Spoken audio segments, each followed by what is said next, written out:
Actuellement, il y en a dans le canton de Plégo, il y en a dans le canton de Tamon, il y en a dans le canton de... Je m'appelle Okura Agbanté, je suis préfet de la préfecture de Tanjouari. Depuis mon arrivée ici en mars 2021, je me sens à l'aise, je me sens comme chez moi, je suis togolais, Tanjouari c'est la préfecture du Togo, je ne me sens pas dépaysé, je suis à l'aise, je vis bien avec la population, on collabore bien, nous travaillons bien. Comme toute préfecture, il y a des petits problèmes que nous réglons. D'ailleurs, c'est pour ça que nous sommes là. Nous sommes là pour subvenir aux besoins de la population. Mais ce que nous traitons d'une façon récurrente, c'est les conflits liés aux fonciers, les conflits de limites entre les villages et les cantons, etc. Plus le problème de dévastation des bœufs lorsqu'il arrive à faire... lorsque la saison culturelle arrive, nous avons toujours ces problèmes-là. Il y a aussi un petit problème de manque d'eau. Très souvent, en saison sèche, nos populations souffrent énormément d'eau. Mais je vous assure que le gouvernement est en train de mettre beaucoup de moyens pour venir subvenir à ces besoins-là. On a envoyé même une foreuse de grande performance dans la savane par rapport au PURS projet de dirigeance de la région des Savanes. Donc, les problèmes sont en train d'être résolus. Sauf qu'on ne peut pas tout faire le même jour.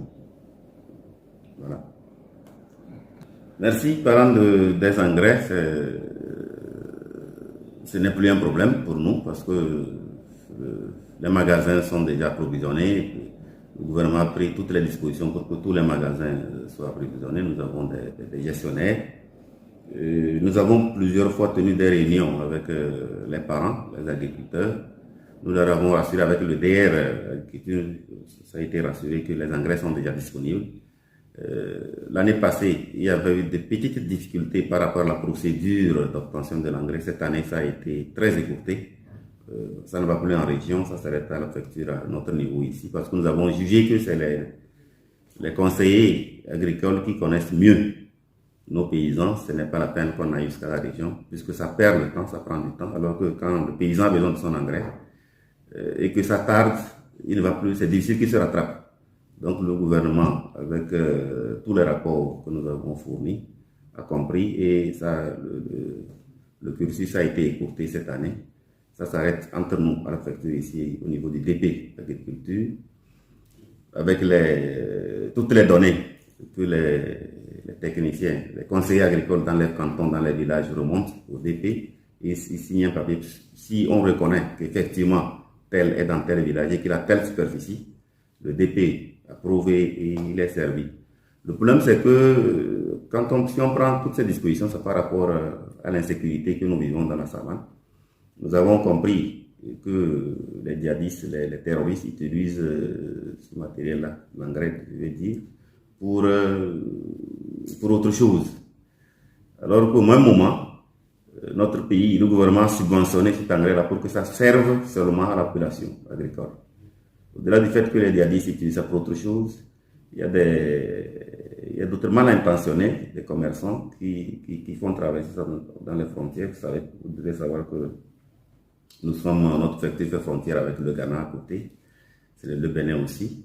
Il y a des personnes mal intentionnées qui se permettent de traverser ça à nos frontières et qui vendent ça vers là, au prix qu'ils veulent, alors que c'était déjà subventionné par le gouvernement pour que ça serve seulement à la population togolaise.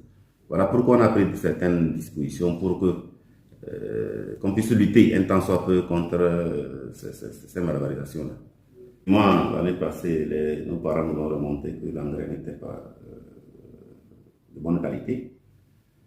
L'engrais avait une couleur rougeâtre et que ce n'était pas une bonne qualité. Mais quand nous avons remonté l'information, nous avons fait comprendre qu'au fait, il n'y a pas un engrais qui est mauvais.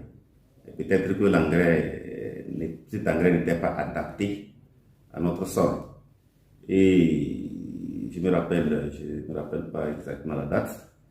Il y a une mission de Lomé, qui est une mission de la CAGIA, qui était arrivée. Nous avons tenu une réunion à la maison des jeunes ici.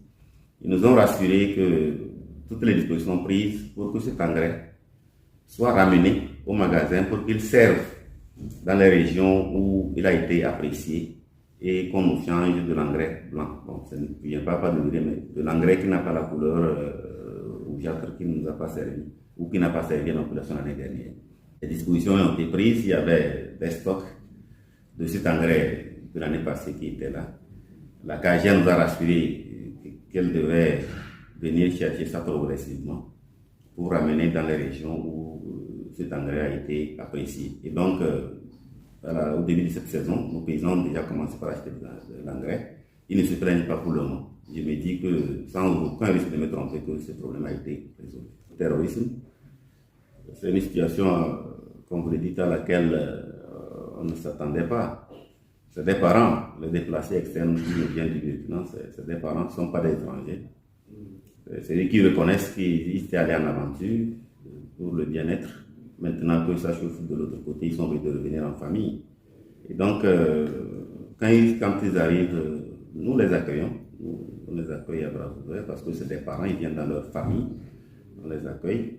Mais sauf que nous prenons soin avec la gendarmerie et d'autres structures comme Affaires sociales, la NPC, pour les identifier, connaître exactement leur nombre, le nombre de femmes, le nombre d'hommes, le nombre d'enfants, le nombre d'élèves, s'il y a d'aventure des élèves parmi eux.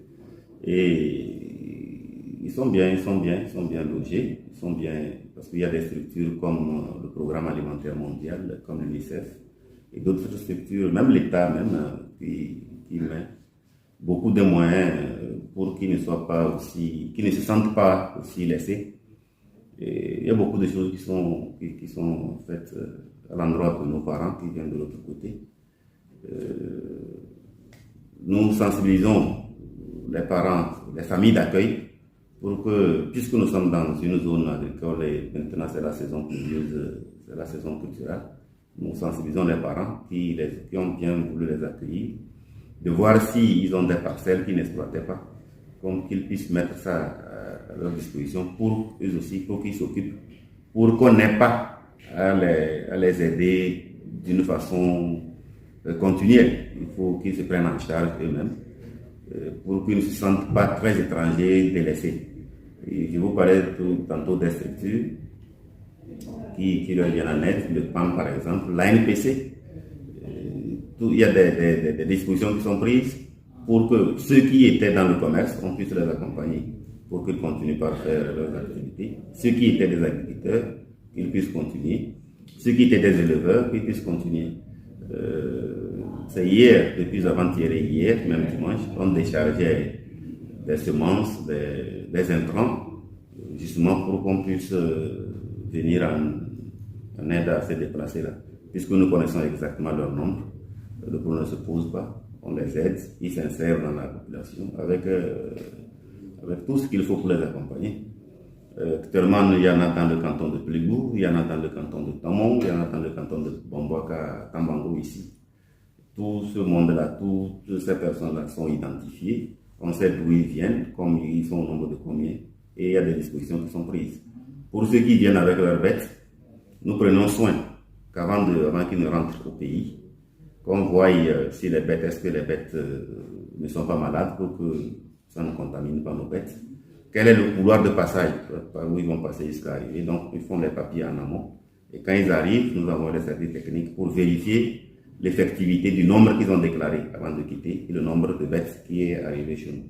Voilà comment est-ce que nous devrions pour que ces personnes, ces déplacés externes ne se sentent pas aussi dépaysés. Parce que c'est quelque chose qui est arrivé. On ne peut que les accompagner d'une façon favorable pour qu'ils ne se sentent pas très laissés. Merci.